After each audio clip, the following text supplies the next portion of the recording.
Ba sự sửa đầy bằng bằng tiếng ởក្នុងបណ្ដាញសង្គមជាទីរាប់អានចឹងថ្ងៃនេះចង់និយាយអំពីជំនឿបាទជំនឿគឺមកពីការជឿចឹងណាបងប្អូនចឹងការជឿនេះគឺយើងជឿវាមានក្បួនមានຂະຫນາດមិនចេះតែជឿអ្វីដែលយើងគួរជឿចាំយើងជឿមានន័យថាបើវាមានក្នុងក្បួនតម្រាបុរាណលោកចងក្រងហ្នឹងយើងជឿទៅពីព្រោះចាស់បុរាណលោកមុននឹងចងក្រងលោកមើលច្រើនដងណាស់រាប់រយដងនោះតោះតាវាត្រូវបានចងក្រងជាកាពីឲ្យកូនចៅចំនួនក្រោយហ្នឹងរៀនសូត្រតាមវាបានផលអញ្ចឹងណាជំនឿខ្លះក៏យើងគោរពទៅវាមិនបានផលដែរបានន័យថាយើងមិនដឹងប្រភពច្បាស់លាស់យើងគ្រាន់តែឮហើយយកមកផ្សព្វផ្សាយបន្ថែមអានឹងវាអត់កើតអញ្ចឹងណាចឹងសូមចិត្តបងប្អូនទាំងអស់ខ្ញុំក៏មិនមែនអ្នកដែលចេះដឹងអីដែរគ្រាន់តែក្មេងចំនួនក្រោយទេគ្រាន់តែថាខ្ញុំចេះដឹងពីចាស់ព្រឹទ្ធាចារ្យមួយចំនួនហើយនឹងដឹងអំពីក្បួនຂະຫນາດបុរាណខ្លះទេអញ្ចឹងណាបងប្អូនបាទអញ្ចឹងថ្ងៃនេះថតអំពីវត្ថុស័ក្តិសិទ្ធិដែលបុរាណលោកបានចងក្រងទុកឲ្យយើងរកដើម្បីយកមកគោរពទៅវាទទួលបានផលណាទទួលបានសេចក្តីសុខអញ្ចឹងណាបងប្អូនបាទនេះគឺជាប្រភេទខ្នាយអក្សរ C បាទខ្នាយអក្សរ C នេះគឺខ្ញុំបានពីចៅរបស់លោកតាដែលលោកតាឈ្មោះថាលោកតាផុងទុយបាទស្រុកកំណើតលោកតានៅឯខេត្តកញ្ចេះបាទខ្នាយនេះគឺ2ចំនួនហើយបាទហើយនប់ឆ្លុះនេះក៏បាស់គាត់ដែរនប់ឆ្លុះនេះហើយក៏ខ្ញុំមិនដែលមានដែរតែឥឡូវហ្នឹងបានជួបមកម្ចាស់ហ្នឹងបានខ្នាយអក្សរ C នឹងមួយបាទហើយបាននប់ឆ្លុះនឹងមួយណាបងប្អូនបាទជាវត្ថុដែលកម្របាទដែលកម្រណាបងប្អូនហើយនិយាយពីប្រវត្តិនោះយើងនិយាយទៅអ្នកខ្លះគាត់មិនជឿខ្លះក៏គាត់ជឿអញ្ចឹងយើងមិនបាច់និយាយទេគាត់តែធ្លាប់ថាការសាកនោះក៏វាមានកន្លងមកហើយអញ្ចឹងណាគាត់ថាយើងមិននិយាយទេកុំឲ្យគេថាយើងអួតអាងគាត់ថាវាបុរាណពីចំនួនជាមួយនឹងព្រះមួយអង្គនេះទៀតបាទព្រះឆ្លាក់ពីភ្លុកវាមិនខ្វះទេបងប្អូនខ្វះទេព្រះដែលគេឆ្លាក់លើភ្លុកសម្បូរទាំងអី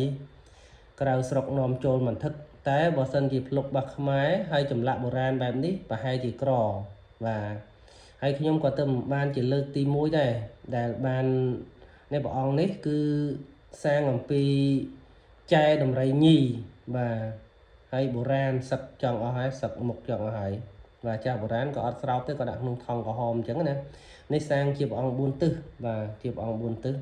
បាទបុរាណបាទ2ចំនួនជាមួយនឹងខ្នាយអក្សរ C នេះហើយនឹងនប់ឆ្លុះនេះខ្ញុំយកមកចងជាប់គ្នាអញ្ចឹងហើយចោះនេះចោះពីបុរាណមកមិនខ្ញុំចោះទេលោកតាក៏ចោះហើយមួយទៀតណានេះអត់អីទ្របណាអត់អីទ្របនេះនិយាយពីកាស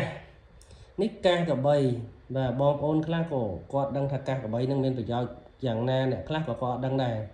ហើយអ្នកខ្លះដឹងហើយរហ្នឹងក៏រអត់ជួបដែរប្រភេទកាសកបីនេះគឺជាវត្ថុដែលកម្របាទបើយើងនិយាយពីក្បួនវិញគឺជួយបាន2យ៉ាងសំខាន់ទី1ជួយក្នុងមុខរបររស់ស៊ី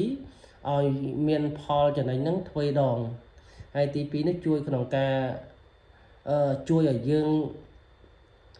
មានរិស័យឡើងមានន័យថាបើយើងធ្វើការធ្វើងារទៅឆាប់ឡើងបុណ្យឡើងស័ក្តិបាទតកតងជាមួយនឹងប្រវត្តិ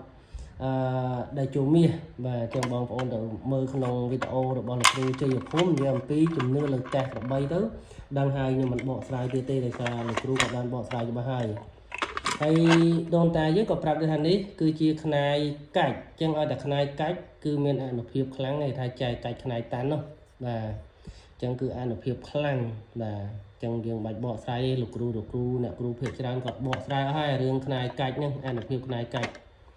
ហើយមួយនេះទៀតគឺជាថ្មសំលៀងជ្រូកបងប្អូនឃើញធំអញ្ចឹងកុំច្រឡំតែជ្រូកព្រៃណាបងប្អូនបាទនេះគឺជាថ្មសំលៀងជ្រូកជើង5បាទហើយបើទល់តែខ្ញុំនេះគឺ5ចំនួនណាបាទអញ្ចឹងប្រវត្តិអស្ចារ្យមិននិយាយទេបាទព្រោះជារបស់គោរពបូជាមិនបាច់បកស្រាយទេកុំឲ្យថាយើងអួតនេះជាវត្ថុស័ក្តិសិទ្ធិមួយចំនួនតូចដែល